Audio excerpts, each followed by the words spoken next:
السلام عليكم ورحمة الله وبركاته. طلاب الصف الأول الإعدادي، فيديو جديد بإذن الله هنبدأ بيه المنهج بتاعنا. كل سنة وانتم طيبين، منهج جديد علينا وسنة جديدة علينا ومرحلة أصلا جديدة علينا. إن شاء الله يبقى الموضوع سهل. عارف ناس كتيرة بتخاف من مادة الدراسات، تشوفها إنها مادة حفظ، ولكن إحنا مع بعض الموضوع ده هيختلف تماما. هنحاول نفهم الدراسات عشان نعرف نحفظها. معاكم مستر محمد عبد الفتاح. يا ريت ما تنساش تشترك معانا في القناة عشان دايما يجيلك الفيديوهات الجديدة، وتعمل لنا لايك عشان نستمر معاك دايما في الفيديوهات بتاعتنا في اولى اعدادي. كل سنة وانتم طيبين، سنة جديدة ويلا بينا نبدأ. احنا الدرس بتاعنا النهاردة اول درس بنتكلم فيه على قارة افريقيا والكشوفات الجغرافية. بنبدأ نتعرف على قارة افريقيا. طبعا احنا عارفين ان العالم اللي احنا ساكنين فيه ده تمام بيتكون من مجموعة قارات، منهم قارة افريقيا اللي هي محور الدرس بتاعنا النهارده. اول سؤال بيجي لي، اشمعنى انا هتكلم على افريقيا؟ لان مصر اصلا بتقع في قاره افريقيا. فبنبدا نتعرف على بعض المعلومات عن القاره دي باعتبار ان مصر اللي احنا بنتكلم عنها وساكنين فيها موجوده في القاره. فببدا مع بعض، بيبدا يقول لي تعالى نشوف الموقع بتاع القاره بتاعتنا الاول ونتعرف عليه. قاره افريقيا زي ما انت شايف كده، اما باجي ابص للموقع الجغرافي بتاعها يعني المناطق اللي حواليها، زي ما انت شايف بلاقي ان انا فوق مصر على طول وفوق القاره كلها في البحر المتوسط. فيبقى شمال قاره افريقيا البحر المتوسط. البحر المتوسط ده لو خدت بالك بيفصل قاره افريقيا عن القاره اللي فوقيها اللي هي قاره اوروبا. زائد ان انا في غرب مصر وغرب القاره كلها المحيط ده اللي هو المحيط الاطلنطي. زائد ان الجزء الشرقي من قاره افريقيا هلاقي فيه قاره اسيا اللي بيفصلها عنها البحر ده اللي هو البحر الاحمر. يبقى كده لو انا حبيت احط اول نقطه بعرفها الموقع الجغرافي بتاع قاره افريقيا، يعني المناطق الحدوديه اللي حوالين قاره افريقيا، بلاقي اللي انا عندي في شمال القاره في بحر متوسط بيفصلك عن قاره اوروبا، في غرب القاره في المحيط الاطلنطي اللي هو بيفصلني هنا عن قارتين. لو انا مكمل خريطه العالم هلاقي هنا في امريكا الشماليه وهنا في قاره امريكا الجنوبيه. يبقى اذا المحيط الاطلنطي ده بيفصلني عن الامريكتين دول. اما البحر المتوسط بيفصلني عن اوروبا، اما البحر الاحمر بيفصلني عندي عن قاره اسيا. فيبقى دي اول معلومات بدات اتعرف عليها. يبقى اول حاجه اتكلمنا عنها الموقع الجغرافي لقاره افريقيا، المناطق اللي حواليها. طيب بيبدا يقول لي ان قاره افريقيا هي قاره من قارات العالم القديم. قارات العالم القديم اللي هي ايه؟ اسيا، افريقيا، اوروبا. الثلاث قارات دول احنا بنسميهم قارات العالم القديم. يمكن المعلومات دي انت واخدها قبل كده في المرحله الابتدائيه، وتعرفت ان انا عندي 7 قارات في العالم، منهم 3 بنسميهم عالم قديم، ومنهم 4 بسميهم العالم الحديث او القارات الحديثه او الجديده. الثلاثه اللي احنا بنعتبرهم عالم قديم اللي هي قاره اسيا وافريقيا واوروبا.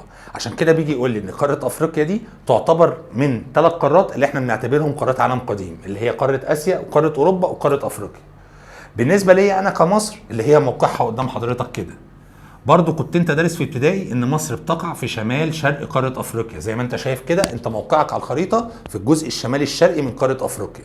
وبالتالي ده موقع كويس جدا. ليه؟ لان انت تعتبر متوسط 3 قارات. انت بين 3 قارات، بين قاره اسيا اللي هي موجوده في شرق مصر، بين قاره اوروبا اللي موجوده في شمال مصر، واصلا انت اوريدي بتقع في قاره افريقيا. يبقى بالتالي ده موقع كويس جدا. طيب قاره افريقيا لما باجي اتعرف عليها بيقول لي هي القاره كام من حيث المساحه بتاعتها. افريقيا بتحتل المركز الثاني في المساحه بعد القاره الاولانيه الاكبر عندي اللي هي قاره اسيا. فيبقى اكبر قاره عندي في الخريطه هي قاره اسيا، وافريقيا اللي هي موضع الدرس بتاعنا هي المركز الثاني اللي هي قاره افريقيا. قاره افريقيا اللي احنا بنتكلم عنها قال لي مساحتها 30 مليون كيلومتر، دي المساحه بتاعتها. دي مساحه قاره افريقيا اللي احنا فيها. طب دي مساحه كبيره؟ قال لي طبعا. قال لي المساحه دي تعتبر 20% من مساحه القارات. حضرتك عندك 7 قارات، القاره اللي احنا بنتكلم عنها اللي هي قاره افريقيا واخده 20% من المساحه. يعني 20% من مساحه ال7 قارات في قاره واحده اللي هي قاره افريقيا.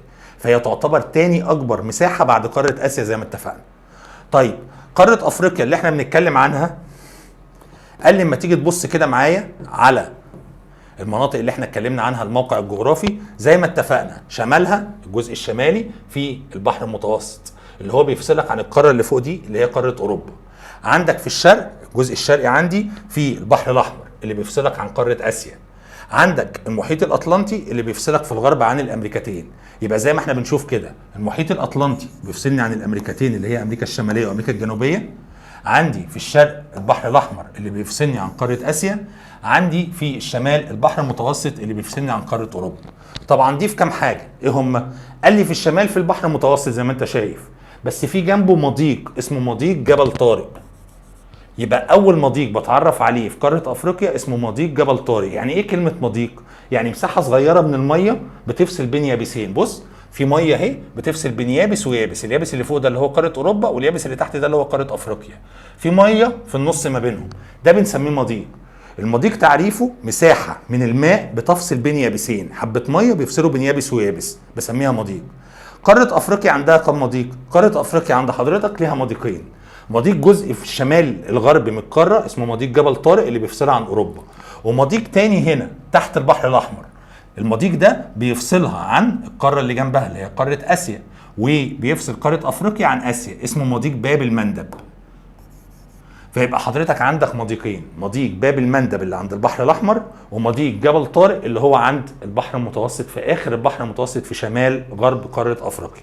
يبقى كده عندي مضيقين، المضيقين دول بيفصلوها عن القارتين اللي جنبها. طيب لو جيت بصيت على فكره قاره افريقيا بتقترب من ايه؟ زي ما اتفقنا بتقترب من اوروبا عن طريق جبل طارق، وبتقترب من عندي اسيا عن طريق باب المندب. يبقى بتقترب عندي من اسيا عن طريق عن مضيق باب المندب، ومن قاره اوروبا عن طريق مضيق جبل طارق. طيب بالنسبه لي عندي هنا قال لي في شبه جزيره سيناء اللي هنقف عندها شويه. فين شبه جزيره سيناء على الخريطه؟ تعال نرجع كده للخريطه. ادي الخريطه بتاعتي، منطقه شبه جزيره سيناء اللي هي الحته دي، الجزء ده،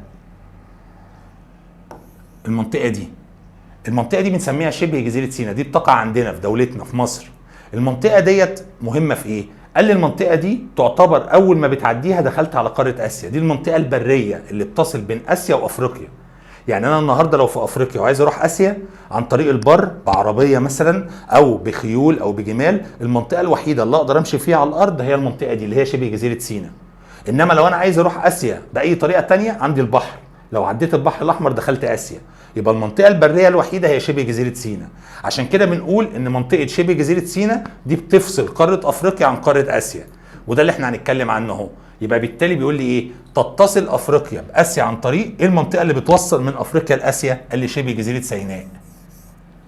شبه جزيره سيناء ديت فيها سؤالين بيجي لي في الامتحان فيهم. اول سؤال اجي اقول لك بما تفسر اهميه شبه جزيره سيناء الحضاريه. ليه المنطقه دي ليه اهميه حضاريه؟ والسؤال الثاني ليه ليها اهميه استراتيجيه؟ تعال نمسك سؤال نتكلم عنه. نبدا بالناحيه الحضاريه. ليه منطقه شبه جزيره سيناء منطقه مهمه حضاريا؟ معنى السؤال هي ليه المنطقه دي فادتني من ناحيه الحضاره؟ فادتني في ايه؟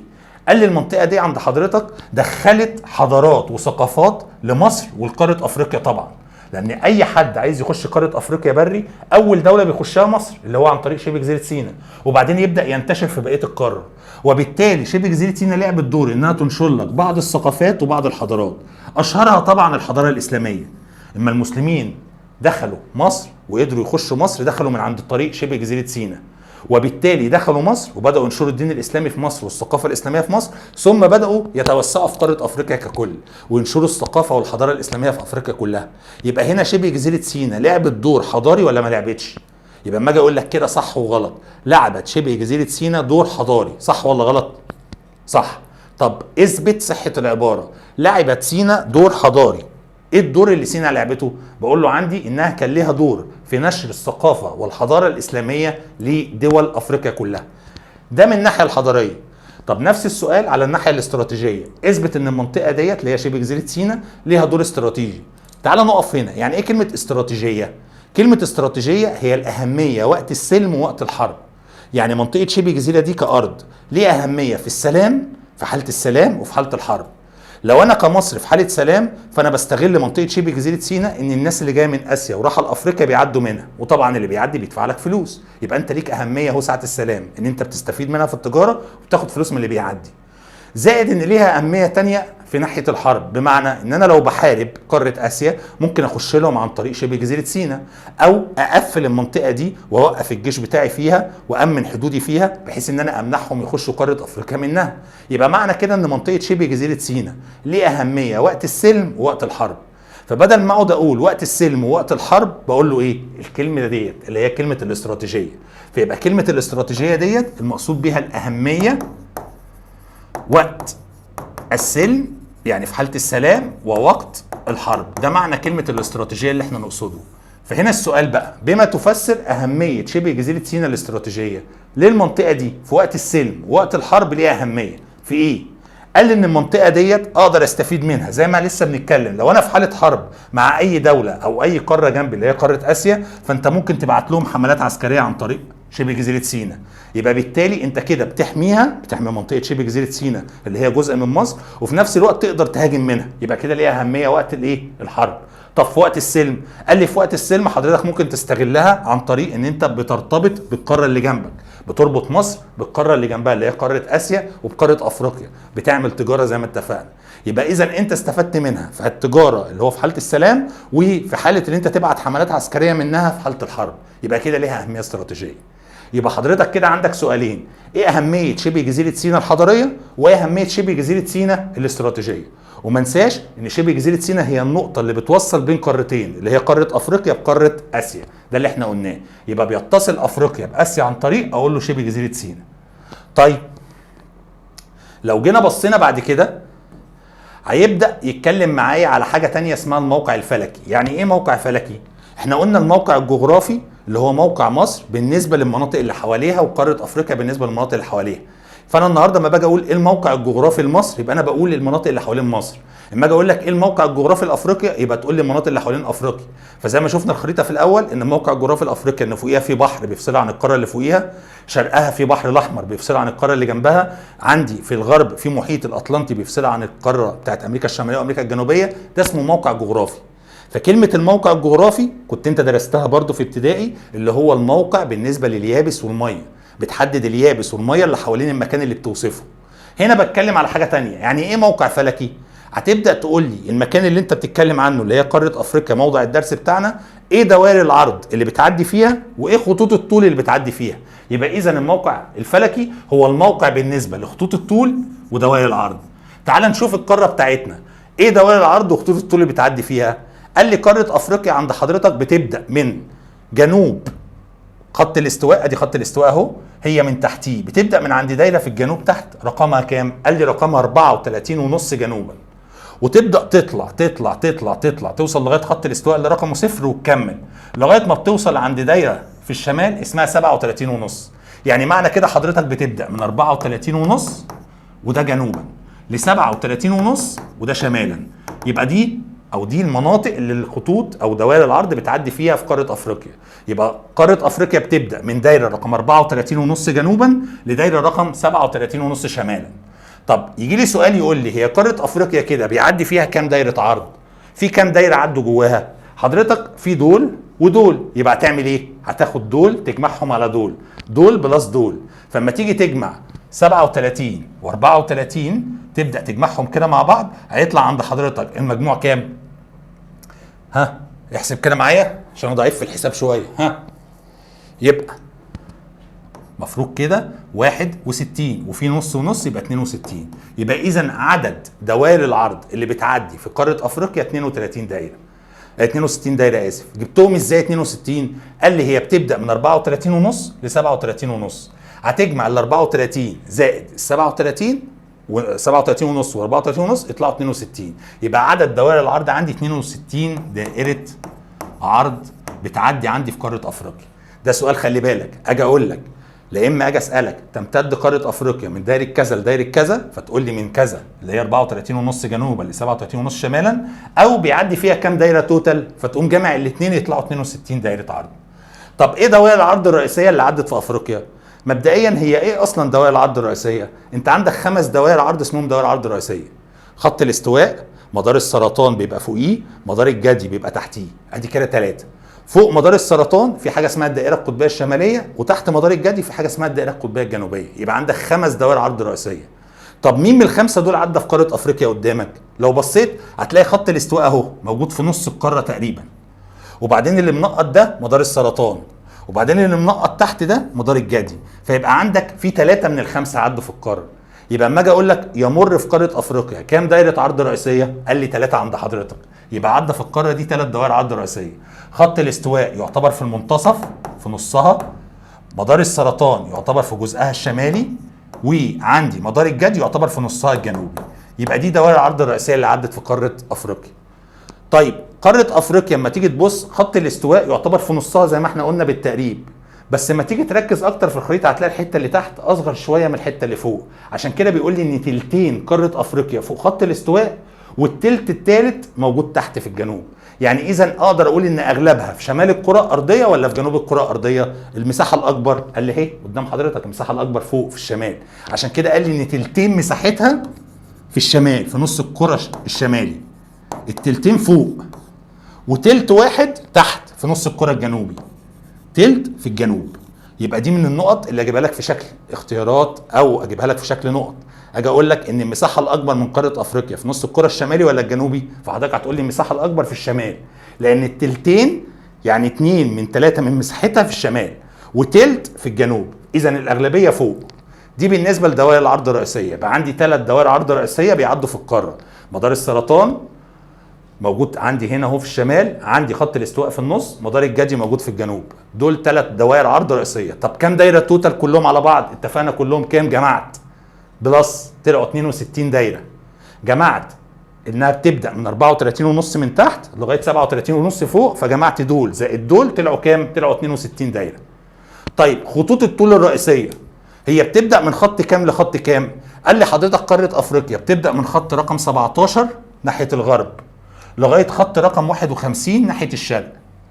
طب انا النهارده بادئه من 17 غربا ل 51 شرقا، معنى كده ان انت عديت على خط الطول الرئيسي اللي احنا بنسميه خط جرينتش. فبلاقي ان خط جرينتش بيعدي عندي في الجزء الغربي من قاره افريقيا زي ما انت شايف. بص جاي في المنطقه دي، المنطقه دي على فكره دوله الجزائر. يبقى اما اجي اقول لك هل خط جرينتش بيعدي عندي في قاره افريقيا ولا لا؟ تقريبا خط جرينتش ما بيعديش غير في قارتين بس من ال7 قارات، اللي هم قاره افريقيا والقاره اللي فوقيها اللي هي قاره اوروبا. خط جرينتش ما بيعديش في اسيا. خط جرينتش مش هيعدي على امريكا الشماليه او امريكا الجنوبيه او استراليا. فبالتالي خط جرينتش بيعدي في قاره افريقيا. بيعدي في قاره افريقيا عند دوله الجزائر زي ما انت شايف كده. فبالتالي خط جرينتش لما اجي اسالك بيقع فين في قاره افريقيا، مكانه فين على الخريطه؟ يا ترى في شرقها ولا في غربها؟ اهو في غربها. يبقى اذا خط جرينتش في غرب قاره افريقيا. فهمنا ازاي؟ فبالتالي دي من النقط اللي تخلي بالك منها. يبقى انا عندي خطوط الطول بدات من خط طول 17 غربا لخط طول 51 شرقا. طب لو حبيت اعرف عدى فيها كام خط طول توتال كلهم على بعض كام؟ نفس اللي عملناه هنا.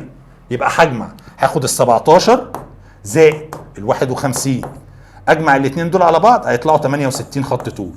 يبقى اذا قاره افريقيا عدى فيها 68 خط طول و62 دايره عرض. يبقى انا جمعت دول في دوائر العرض وجمعت دول في خطوط الطول.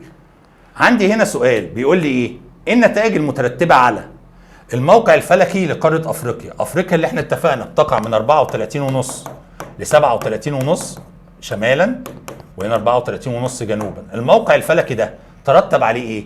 ايه نتيجه ان افريقيا واخده المساحه دي كلها على دوائر العرض، بتعدي على كل دوائر العرض ده؟ ترتب على كده ايه؟ استفدنا من كده ايه؟ قال لي معنى ان انت بتعدي على كذا دايره من دوائر العرض ده معناه ان انت عندك تنوع في المناخ. يعني كل دايره ليها مناخ مختلف عن الدايره الثانيه. فده معناه ان انت عندك تنوع في المناخ، ومعنى ان انت عندك مناخ متنوع يبقى شيء طبيعي ومنطقي ان عندك نباتات متنوعه، وبالتالي هيعيش عندك حيوانات تقدر تستحمل جميع انواع الجو اللي عندك موجود عندك، سواء بقى حيوانات عايزه جو حر قوي، حر مثلا اقل شويه، برد شويه. يبقى بالتالي تنوع المناخ هيترتب معاه تنوع النبات وتنوع الحياه الحيوانيه، وده اللي احنا هنقوله. يبقى اذا نتيجه الموقع الفلكي ده ترتب عليه تنوع المناخ في قاره افريقيا. ومعنى ان المناخ اتنوع يبقى ايه كمان هيتنوع؟ النباتات هتتنوع، والحيوانات اللي عايشه عند حضرتك هتتنوع، والمحاصيل كمان اللي تقدر تزرعها هتبقى متنوعه. بخلي بالك الحاجات اللي احنا بنزرعها في محاصيل عايزه جو حر قوي، في محاصيل عايزه جو معتدل، في محاصيل عايزه جو برد قوي. فالنهارده لما يبقى انت بتعدي على كذا دايره عرض يبقى انت بتضم كذا مناخ، فده يساعدك ان انت تزرع كذا محصول مختلف، كل محصول على حسب احتياجاته. يبقى انا استفدت من الموقع الفلكي الكبير ده ولا ما استفدتش؟ استفدت ان انا عندي مناخ متنوع، وبالتالي حياه نباتيه متنوعه، وبالتالي حياه حيوانيه متنوعه. طيب لو جينا اتكلمنا بعد كده على فكره قاره افريقيا ايه اهميتها الاستراتيجيه؟ كلمه اهميتها الاستراتيجيه لسه قايلينها. اهميه استراتيجيه يعني اهميتها وقت الحرب ووقت السلم. من شويه كنا بنتكلم على اهميه شبه جزيره سيناء بس، دلوقتي بقى انا هتكلم على اهميه القاره كلها. هل القاره كلها عندها اماكن تستخدمها ساعه الحرب وساعه السلام؟ قال لي طبعا. انت ناسي ان احنا شفنا من شويه نرجع كده للخريطه عشان اوريك. بص كده الخريطه عند حضرتك، احنا ناسي ان احنا قلنا من شويه عند حضرتك هنا كده في مضيق اسمه مضيق جبل طارق. المضيق ده مش انت حضرتك اي حد هيعدي منه انت هتستفيد منه وتاخد فلوس؟ نفس الكلام مضيق باب المندب، مش اي حد هيعدي منه هتاخد منه فلوس؟ يبقى انت بتستغله في التجاره اللي هتعدي، يبقى في وقت السلم انت هتاخد منه فلوس. يبقى دي استفاده ولا مش استفاده؟ وفي نفس الوقت في حاله الحرب، لو انا النهارده قاره افريقيا بتحارب اي قاره تانية، مش ممكن تقفل المضيق ده وتمنع السفن بتاعه الدوله التانية او القاره التانية انها تعدي منه؟ يبقى انت تقدر تستفيد منه في وقت السلم وفي وقت الحرب. طب ايه الاماكن اللي انا اقدر استفيد منها في قاره افريقيا استراتيجيه في الاثنين، في السلم وفي الحرب؟ اهو قال لي مضيق جبل طارق اللي فوق، مضيق باب المندب اللي هو في الشرق، كمان عندي هنا قناه السويس. قناه السويس اللي بتربط البحر المتوسط بالبحر الاحمر جوه مصر. النهارده مصر ممكن تستغلها، ان انا النهارده لو بحارب اي دوله همنع السفن بتاعتها تعدي في قناه السويس.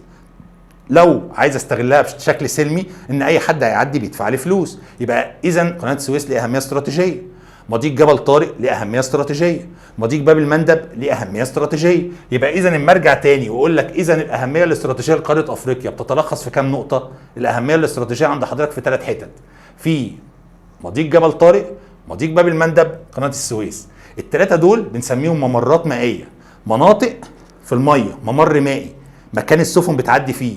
حضرتك بتستغلهم في وقت السلم ان اللي بيعدي بيدفع لك فلوس، وفي وقت الحرب ان انت النهارده ممكن تقفل المناطق دي في وقت الحرب وما تعديش منها الاعداء اللي انت بتعديهم او اللي انت بتحاربهم يعني. يبقى اذا عندي 3 مناطق في قاره افريقيا القاره بتشرف عليهم وبستغلهم استراتيجيا، مضيق جبل طارق، مضيق باب المندب، وقناه السويس. طيب اقتصاديا، هل قاره افريقيا ليها اهميه اقتصاديه؟ يعني ايه اهميه اقتصاديه؟ كلمه اقتصاديه ديت يعني فلوس، الاموال. هل قاره افريقيا عندها حاجات تجيب لها فلوس؟ هل انا كقاره عندي موارد تجيب لي فلوس فاقول كده ان انا القاره بتاعتي غنيه في الوضع الاقتصادي ولا لا؟ قال لي طبعا انت كقاره عندك حاجات تجيب لك فلوس. لسه كنا بنتكلم ان انت عندك 3 ممرات مائيه، قناه السويس ومضيق جبل طارق ومضيق باب المندب. مش المناطق دي في وقت السلم بيعدي فيها سفن بتدفع لك فلوس؟ يبقى بالتالي انت عندك موارد اقتصاديه كقاره افريقيا ولا ما عندكش؟ يبقى انا بقول له كده ايه اهميه القاره؟ ده سؤال اهو. اجي اسالك كده واقول لك ايه؟ بما تفسر اهميه قاره افريقيا الاقتصاديه. ليه قاره افريقيا ليها اهميه اقتصاديه؟ اقول له بسبب موقعها الجغرافي. موقعها هو السبب اللي خلى ليها اهميه. ابدا اشرح له اكتر. موقعها فادها في ايه؟ انها عندها 3 ممرات مائيه، عندها طرق للملاحه، مناطق بيعدي فيها السفن. الملاحه العالميه دي يعني السفن العالميه بتعدي فيها، اللي هو ايه؟ زي قناه السويس، زي مضيق جبل طارق، وزي مضيق باب المندب.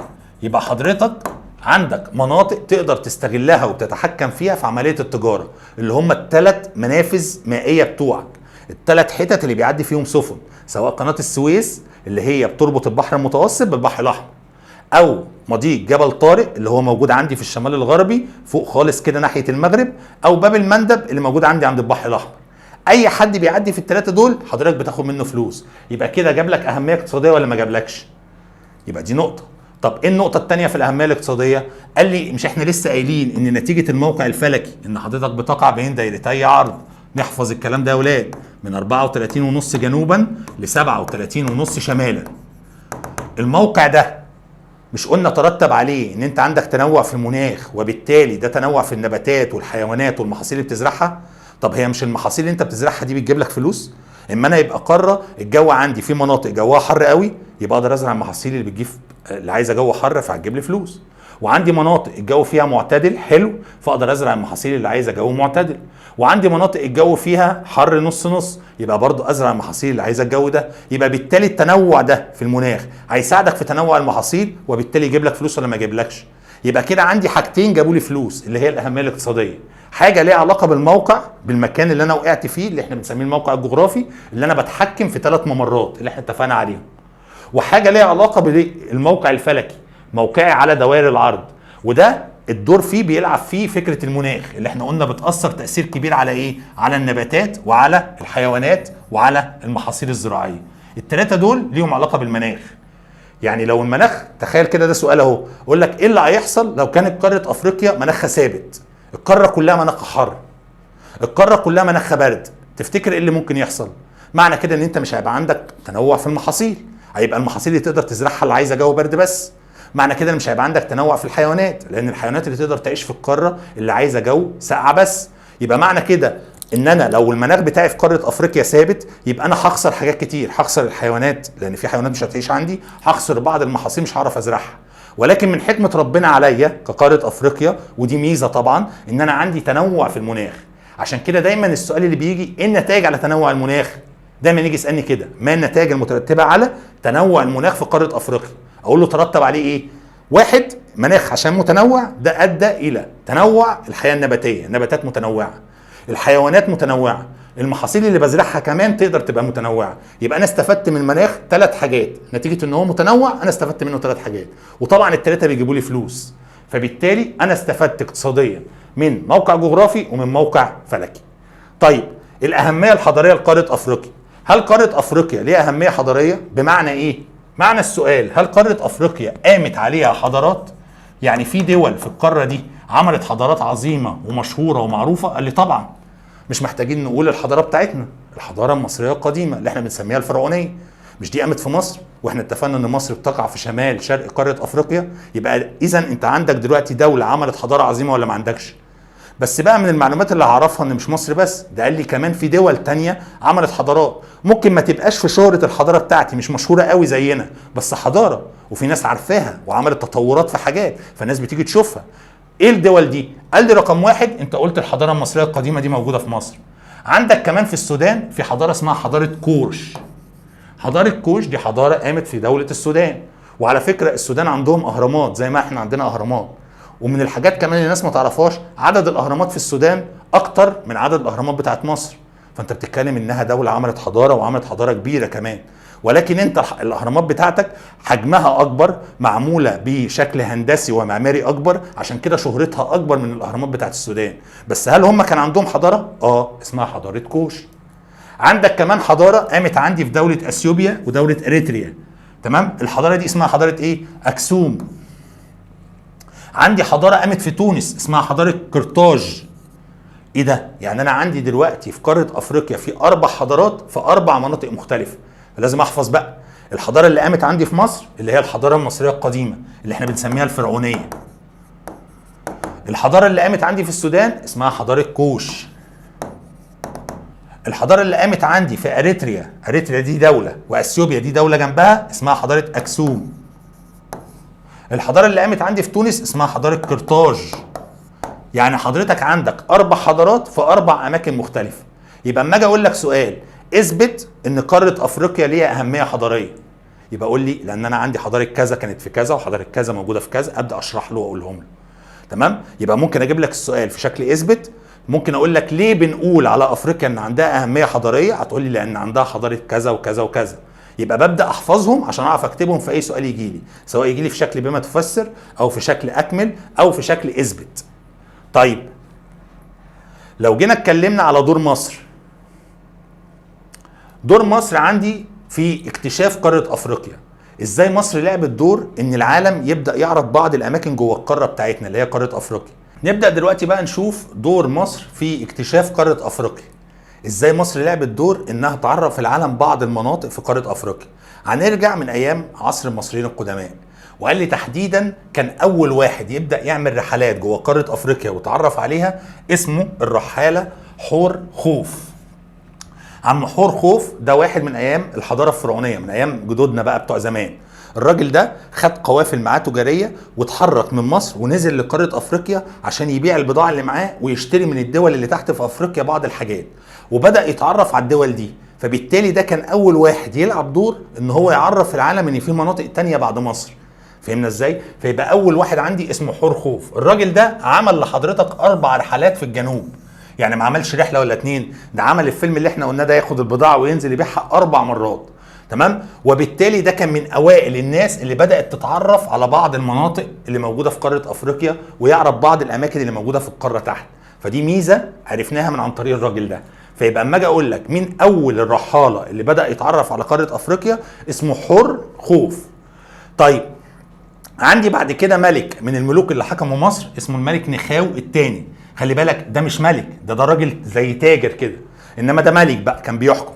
الراجل ده كان عايز يكتشف قاره افريقيا ويتعرف عليها اكتر، فعمل ايه؟ قال لي الراجل اللي اسمه نخاو الثاني بعت بعثه، مجموعه ناس تلف حوالين قاره افريقيا، طلب منهم يلفوا حوالين القاره يكتشفوا له القاره دي حجمها قد ايه، ولو مشيت منها من المنطقه دي هقدر اوصل والف واوصل نفس المنطقه تاني، ولا في حاجه هتخليني اقف وتعطلني.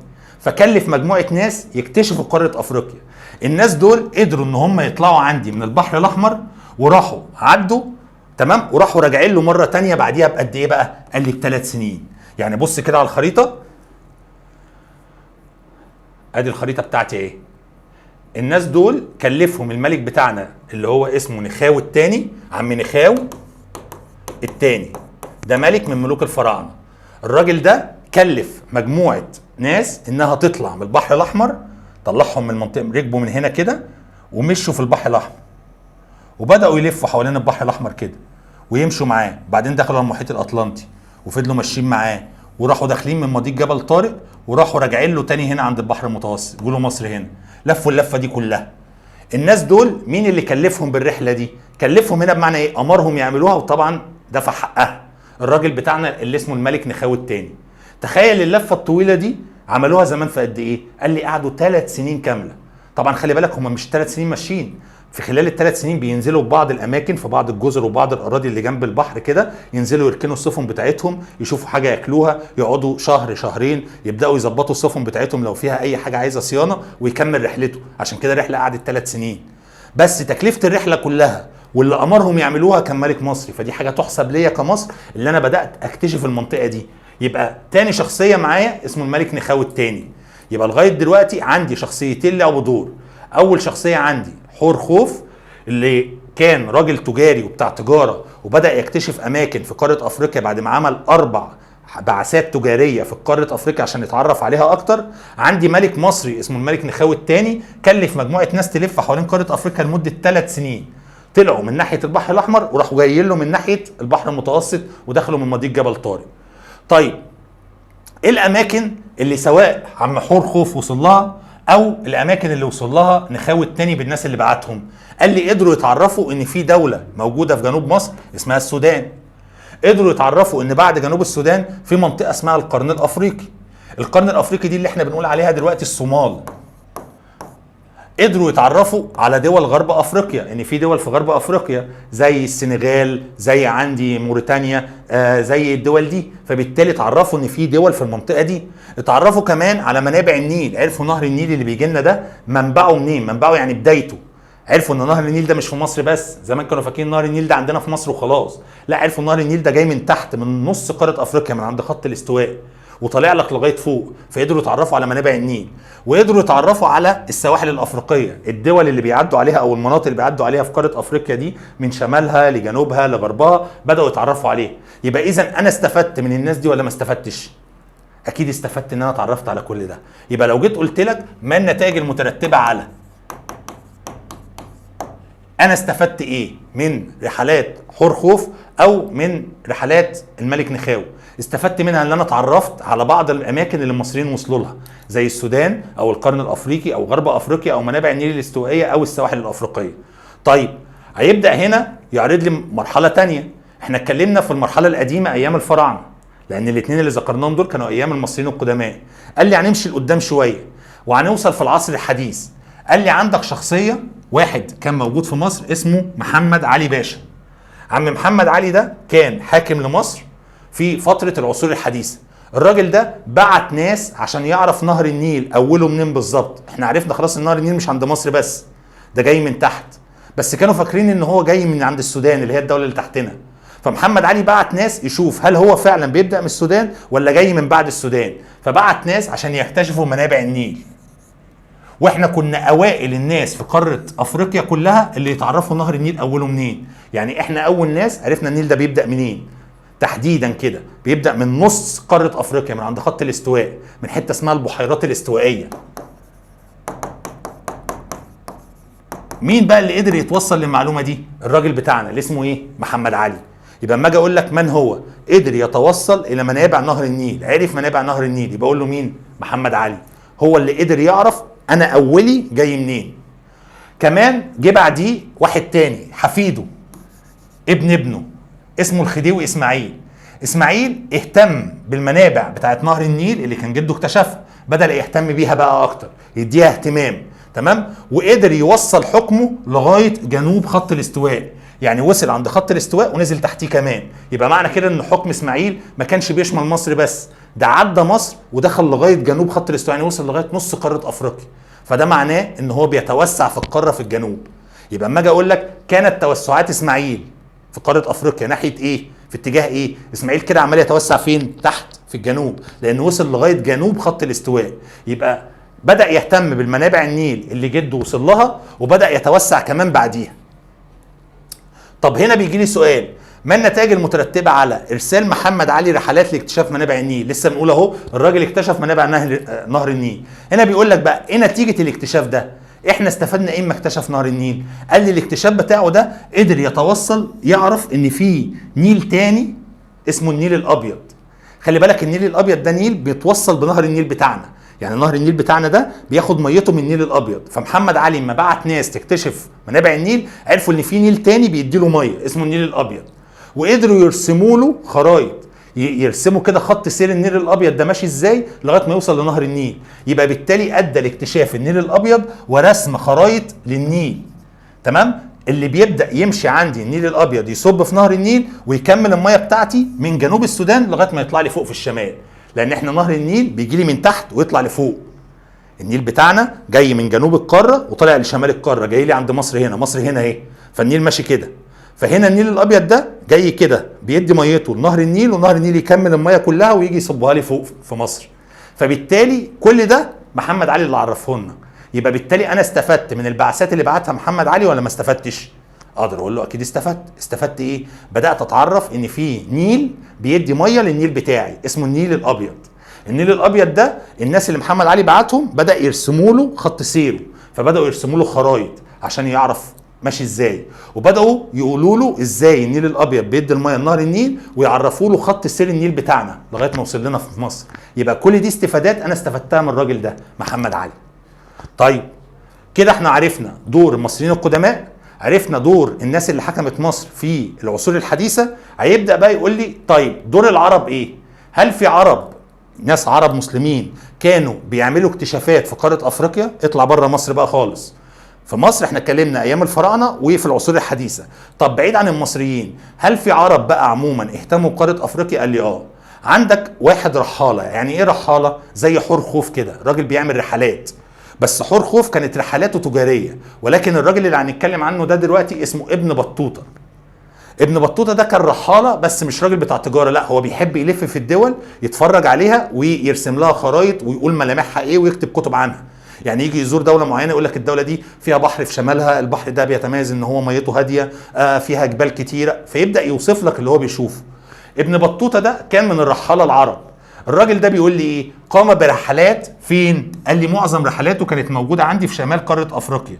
يعني كان بيتحرك بس بيتحرك في شمال القاره، تمام. وخط سيره مشي من الجزء الشمالي ونزل لغايه الجنوب، لغايه ما وصل فين؟ قال لي وصل عند دوله اسمها دوله مالي.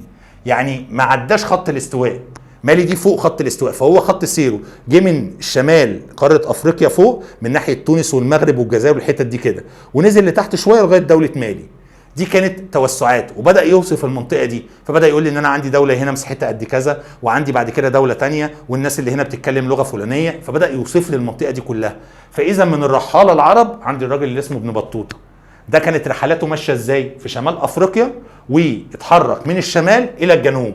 طب اجي اسالك ابن بطوطه وصل لغايه فين؟ وصل لغايه دوله اسمها مالي. طب في رحاله تانية غير ابن بطوطه؟ قال لي في واحد اسمه المسعودي، والمسعودي من الرحاله العرب الاوائل اللي كانوا بيلفوا في قاره افريقيا. فيبقى كده عند حضرتك 2 رحاله، عندك ابن بطوطه وعندك المسعودي، يبقى 2 اهم بيعملوا رحلات وبيكتشفوا فيها الاماكن في قاره افريقيا. يبقى دلوقتي نرجع تاني، يبقى اما اجي اقول لك مين الناس اللي كان ليهم فضل في الاكتشافات في قاره افريقيا في العصور القديمه زمان قوي، زمان يبقى ايام الفراعنه، يبقى عندي 2، حورخوف ونخاوي الثاني. طب في العصور الحديثه عندي محمد علي وحفيده اسماعيل. طب الرحاله العرب عندي ابن بطوطه والمسعودي. يبقى في كل فتره زمنيه اداني كام؟ اداني شخصيتين. طيب بعد كده يبدا يسالني سؤال، هل الرحاله العرب دول كان ليهم دور؟ ايه الدور اللي انا استفدته منهم سواء ابن بطوطه او المسعودي؟ قال لي قدرت استفيد منهم ان هم بداوا يوصلوا لبعض الاماكن ويعرفونا عليها، فبداوا يوصلوا للسودان ويقدروا يتعرفوا عليه، قدروا يوصلوا للحبشه اللي احنا بنسميها دلوقتي اثيوبيا، قدروا يوصلوا لدوله اسمها جزر القمر، دي مجموعه جزر في المحيط الهندي في قاره افريقيا في الجزء الجنوبي الغربي. تمام؟ فبالتالي ال3 مناطق دول مين اللي كان ليه الفضل اللي هو يوصل لهم ال3 دول؟ الرحاله العرب. يبقى اما اجي اسالك من الاماكن اللي الرحاله العرب وصلوا لها وعرفونا عليها، عندي السودان، عندي الحبشه، عندي جزر القمر. تمام؟ قدروا يعرفوها اكتر ويدوني معلومات عنها اكتر ويتكلموا عنها اكتر، فدي استفاده انا استفدتها من الرحاله العرب دول. كمان الممالك العربيه، ودي نقطه تانية هنتكلم عنها، ان العرب كان ليهم دورين، في ناس كانت بتعمل رحلات وبتكتشف زي ابن بطوطه والمسعودي، وفي ممالك عربيه قامت، يعني في بعض الناس العرب راحوا قعدوا ببعض الدول في افريقيا وعملوا فيها مملكه. يعني مثلا انا جيت من العرب رحت قعدت في دوله مالي ورحت اسست فيها مملكه انا وعيالي، فيبقى دي اسمها مملكه عربيه في مالي، مملكه عربيه في السنغال، مملكه عربيه في غانا. فقال لي هل في عرب عملوا كده؟ قال لي قال لي في بعض الممالك الاسلاميه العربيه اللي ظهرت عندي في افريقيا، في منها اللي ظهر في السواحل الشرقيه لقاره افريقيا، يعني موجوده في شرق قاره افريقيا تحت مصر كده عند السودان وعند اريتريا وعند اثيوبيا، اتاسس هناك بعض الممالك، ووصلت الممالك دي لغايه هضبه اسمها هضبه البحيرات الاستوائيه. دي الهضبه اللي اتكلمنا عنها من شويه اللي هي منبع نهر النيل، نهر النيل بيبدا منها. فقال لي وصل بعض الممالك الاسلاميه لغايه منطقه البحيرات الاستوائيه، قدروا يوصلوا لغايه هناك. فده بيوريك ان العرب عدوا البحر الاحمر وقدروا يسيطروا على المنطقه دي كلها. نرجع تاني للخريطه اهي عشان تفهم اكتر. بص كده، ادي الخريطه بتاعتي اهي. هنا العرب، المنطقه دي كان سكانها عرب اللي هي اسمها شبه الجزيره العربيه. العرب عدوا البحر الاحمر وبداوا يسيطروا على الاماكن دي وعملوا فيها ممالك، ده اللي احنا بنقوله. يبقى الممالك اللي ظهرت عندي ظهرت في المنطقه دي اللي هي عند تحت السودان بقى. فبالتالي كل المنطقه اللي عند البحر الاحمر من بعد السودان اتاسس فيها ممالك عربيه. زائد كمان ان البرتغاليين لعبوا دور انه يعرفوا العالم قاره افريقيا، واشهر ناس كان البرتغاليين اللي جايين من قاره اوروبا. فقال لي ان بعض الاوروبيين وتحديدا البرتغال لعبت دور في اكتشاف القاره. ازاي؟ البرتغال عملت رحلات في الميه انها تلف حوالين قاره افريقيا. الطريق ده اسمه طريق راس الرجاء الصالح، بيلفوا فيه حوالين قاره افريقيا، وطبعا وهم بيلفوا بيتعرفوا على كل الاماكن دي ويعرفوا كل حته في المكان اللي هم ماشيين فيه. فبالتالي كده البرتغاليين لعبوا دور ولا ما لعبوش؟ يبقى زي ما المصريين كان ليهم دور ايام الفراعنه، والمصريين في العصور الحديثه لعبوا دور ايام محمد علي واسماعيل، والعرب لعبوا دور زي المسعودي وزي عندي ابن بطوطه، والممالك العربيه لعبت دور، كمان الاوروبيين لعبوا دور. يبقى ايه الدور اللي لعبوا الاوروبيين؟ اجي اقول لك كده اثبت لعب الاوروبيين دور في الاكتشافات في قاره افريقيا. ايه الدور اللي الاوروبيين لعبوه؟ اقول له عندي البرتغاليين اللي اكتشفوا طريق اسمه طريق راس الرجاء الصالح. الطريق ده بيلفوا فيه حوالين قاره افريقيا زي ما انت شايف كده، بيلفوا حوالين القاره كلها. فاذا هم اصحاب الاكتشاف ده. فالبرتغاليين اكتشفوا الطريق ده. طب الكلام ده كان في عهد مين؟ قال لي في عهد ملك عندهم اسمه الامير هنري الملاح.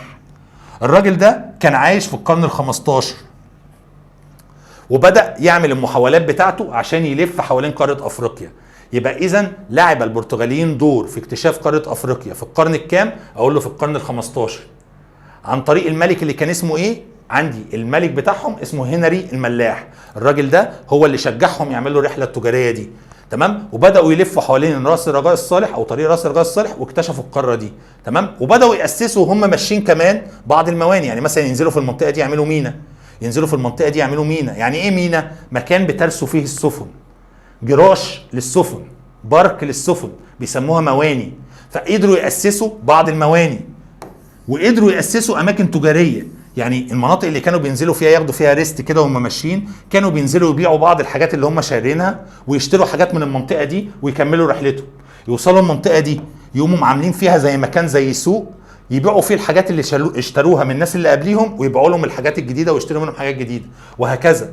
يبقى اذا الرحلات اللي عملها البرتغاليين استفادوا منها في ايه؟ اسسوا بعض المواني واسسوا اماكن تجاريه ومراكز تجاريه. فهمنا ازاي؟ يبقى اذا البرتغاليين اللي هم في اوروبا كان ليهم دور في اكتشاف قاره افريقيا. ايه الدور اللي لعبوه؟ اكتشفوا طريق اسمه طريق راس الرجاء الصالح. ومش كده وبس، ما عرفوش العالم ان في طريق حوالين القاره تقدر تمشي فيه، لا، دول كمان اسسوا مواني عشان السفن تقف فيها، واسسوا اماكن تجاريه عشان يبيعوا ويشتروا منها. يبقى بالتالي ده دور اللي عملوه. طب الطريق ده بيبدا منين؟ الطريق ده بيبدا من عند البرتغال اللي هي من عند قاره اوروبا، وبيلفوا فيه حوالين قاره افريقيا لغايه ما يوصلوا عند دوله الهند.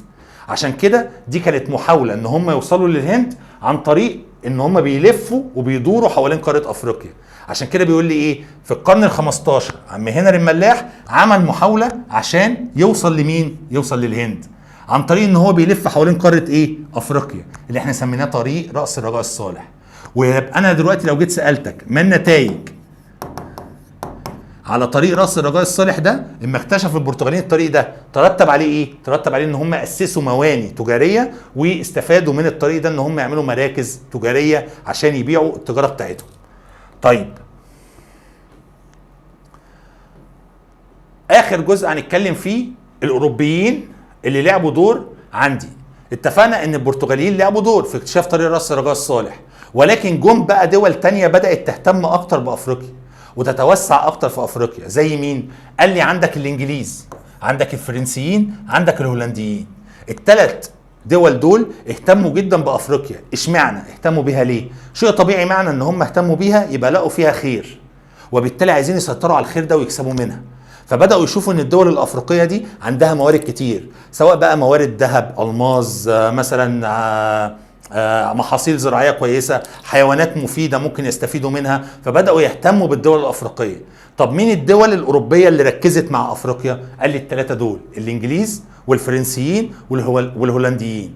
فقال لي بداوا يهتموا جدا بافريقيا وبداوا يدرسوها اكتر ويحاولوا يكتشفوا اهم حاجه فيها اللي هو نهر النيل، ويشوفوا خط سيره ماشي ازاي وايه الدول اللي بيعدي فيها، لان كل ده استفاده ليهم. لان اكيد النيل المناطق اللي هيعدي فيها يبقى بيوفر لها ميه عذبه، والميه العذبه يبقى ينفع تزرع. يبقى بالتالي لو احنا سيطرنا على الدول اللي فيها الميه العذبه دي، اقدر ازرعها واخد المحاصيل دي عندي ببلاش. يعني انا النهارده كانجلترا احتليت دوله، فانا بزرعها وباخد محاصيلها ببلاش، ما بدهمش فلوس. نفس الكلام فرنسا بتعمل كده، نفس الكلام هولندا تعمل كده. فعشان كده بدات الدول الاوروبيه الثلاثه دول يهتموا جدا بافريقيا، وبداوا يتوسعوا فيها ويكتشفوا اهم حاجه فيها اللي هي منابع نهر النيل. يشوفوا نهر النيل منبعه منين وخط زيرو ازاي عشان يسيطروا عليه. تمام؟ وبداوا يستفيدوا من الحاجات اللي قبل كده اتعملت.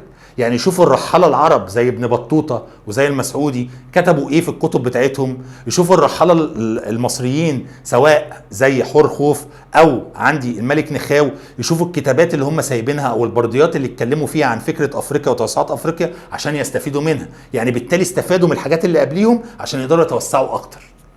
طيب، يجي لي هنا سؤال مهم قوي عشان ننهي بيه. بما تفسر اهتمام الاوروبيين بالكشوفات الجغرافيه اللي احنا لسه بنقوله؟ هم ليه اهتموا بالكشوفات الجغرافيه في افريقيا وليه عايزين يتوسعوا في قاره افريقيا؟ اتفقنا لان في استفاده ولا مفيش بالنسبه لهم؟ في استفاده. يبقى اقول له ايه؟ اقول له عشان خاطر الاوروبيين عملوا الكشوفات الجغرافيه دي يا باشا عشان عايزين ياخدوا الخيرات ويستغلوا الثروات. عايزين ينهبوا الخير بتاعك ويستغلوا الثروات اللي عندك. زي ما اتفقنا انت ممكن يبقى عندك ثروات معدنيه، حديد، فوسفات، منجنيز، ذهب، الماظ، ماس، تمام؟ او عندك ثروات حيوانيه، حيوانات نادره او حيوانات مفيده بياخدوا منها حاجات مهمه تفيدهم، او عندك نباتات ما بيعرفوش يزرعوها عندهم في اوروبا، فبالتالي هم عايزين يستفيدوا من الخيرات دي. يبقى ليه الدول الاوروبيه سواء هولندا او فرنسا او انجلترا اهتمت بالكشوفات في افريقيا؟ اقول له رقم واحد عشان ينهبوا خيراتها ويستغلوا ثرواتها. طيب، السؤال الثاني، قارة افريقيا لو جيت بصيت هنا في الخريطة دي هتلاقيها متقسمة قدام حضرتك لمجموعة دول. مبدئيا افريقيا فيها 54 دوله. عدد الدول اللي في القاره بتاعتنا، احنا اتفقنا قارتنا تاني قاره مساحه في العالم بعد اسيا، يعني مساحتها كبيره. طب عندك كام دوله جوه القاره؟ قال لي عند حضرتك 54 دوله.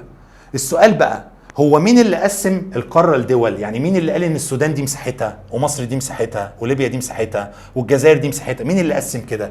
قال لي اللي قسم قاره افريقيا لمجموعه دول هو الاستعمار الاوروبي، الاوروبيين اللي هم اللي احنا لسه بنتكلم عنهم، سواء الانجليز او الفرنسيين او الهولنديين. ليه قسموها؟ كل دوله كانت تيجي تحتل منطقه وتعمل لها هي حدود وتقول لك دي حدود الحته اللي انا خدتها، تمام؟ يجي دوله تانية تحتل منطقه تقول لك دي حدود الدوله اللي انا خدتها. فبالتالي طلع عندي كام دوله؟ طلع عندي 54 دوله. اما باجي ابص بلاقي ان اكبر واحده في ال 54 هي دوله الجزائر. الجزائر هي اكبر دوله عربيه. يبقى اما اجي اقول لك مين اكبر دوله عربيه عند حضرتك، بقول له دوله الجزائر. طب انا كمصر، قال لي مصر مساحتها مش كبيره، الجزائر مساحتها اكبر. طب انا كمصر مساحتي فين في الخريطه او مكاني فين في الخريطه؟ اهو انا في شمال شرق قاره افريقيا، تمام؟ طب انا كمصر مش اكبر دوله، بس هل انا مساحتي تعتبر قليله؟ قال لي لا، مصر تعتبر من الدول اللي مساحتها كبيره في افريقيا، بس انت مش رقم واحد. رقم واحد في قاره افريقيا هي دوله مين؟ الجزائر. يبقى اما اجي اسالك عدد دول قاره افريقيا كام دوله؟ 54. طب مين اكبر دوله مساحه في قاره افريقيا؟ الجزائر. طب مصر من الدول ذات المساحه الكبيره في قاره افريقيا؟ فهمنا ازاي؟ يبقى دي معلومات ابقى انا عارفها. طب السؤال الثاني، هو مين اللي قسم الدول الافريقيه المساحات دي؟ اقول له الاستعمار الاوروبي. طب هو ليه الاستعمار الاوروبي قسمها؟ عشان يقدر يسيطر عليها. انا مثلا كانجلترا دخلت هحتل المنطقه دي كلها، مش هقدر اسيطر عليها كلها، فاقول لا انا هاخد الحته دي بس، واقوم عامل لها حدود واقول دي المنطقه دي دوله كذا. فيبقى مين اللي قسم الدوله دي؟ الاستعمار الاوروبي. ليه قسمها؟ عشان يقدر يسيطر عليها بسهوله.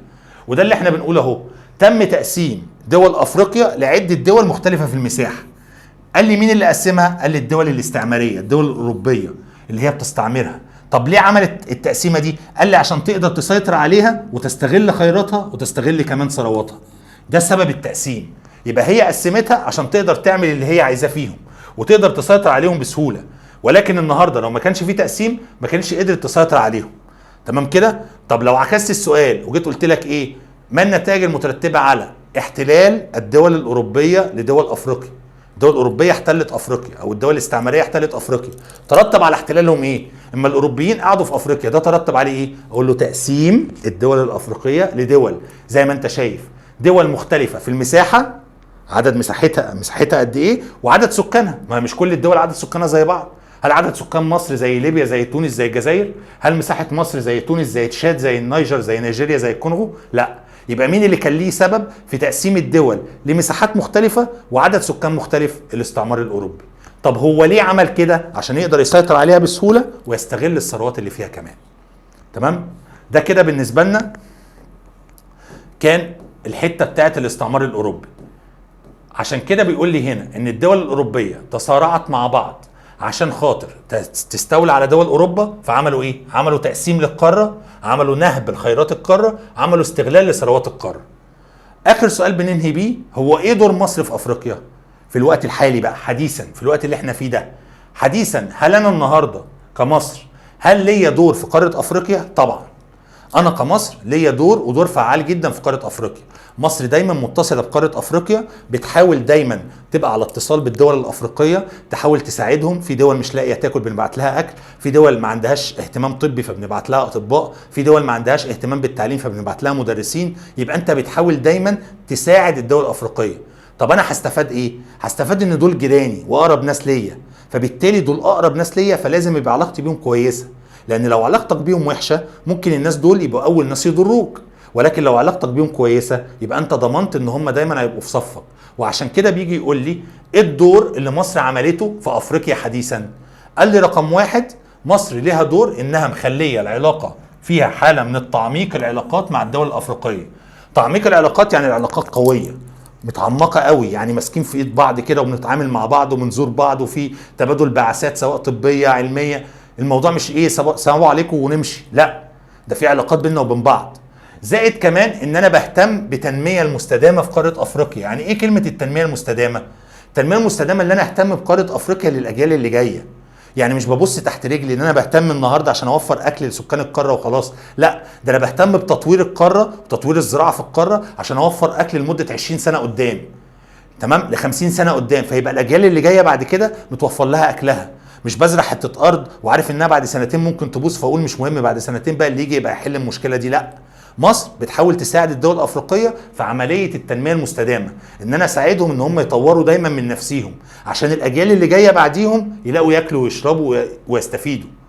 كمان من الدور اللي مصر لعبته ان مصر ترأست رئاسه الاتحاد الافريقي، والاتحاد الافريقي ده اتحاد مسؤول عن الدول الافريقيه اللي عددهم 54 دوله عاملين حاجه اسمها اتحاد افريقي هو المتحكم فيهم، تمام. مصر قدرت تتزعمه سنه 2019 كان رئيس الاتحاد الافريقي من مصر، وده بيدل معنى ان هم، خلي بالك الموضوع ده او رئيس الاتحاد ده بيجي بالاختيار، فمعنى ان هم يختاروا ان رئيس الاتحاد الافريقي يبقى مصري، يبقى الناس دي عارفه اهميه الدور اللي انت بتعمله ولا شايفين ان انت مالكش لازمه؟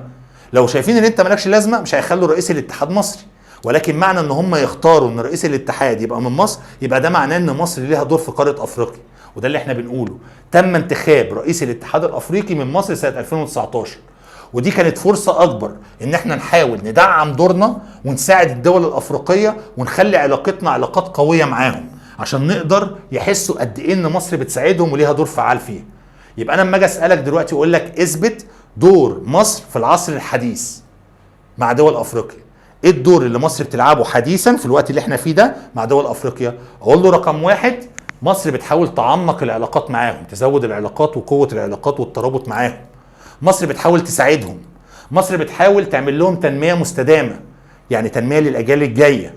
مصر كمان ترأست رئاسة الاتحاد الأفريقي سنة 2019، وده كان ميزة لأن ده معناه إن هم اللي اختارونا، يبقى هم بيحبونا وشايفين إن إحنا لينا دور، وبالتالي إحنا لما مسكنا رئاسة الاتحاد الأفريقي ده ساعد إن علاقتنا بالدول الأفريقية تبقى علاقة قوية. دي كانت آخر حتة معانا في الدرس الأولاني، أتمنى إن أنتوا تكونوا فهمتوه كويس، يا ريت تحلوا عليه، ولو حد عنده اي استفسار او اي سؤال يسيب لي السؤال بتاعه في الكومنت تحت الفيديو. بالتوفيق ان شاء الله، واشوفكم على خير الفيديو الجاي. سلام عليكم.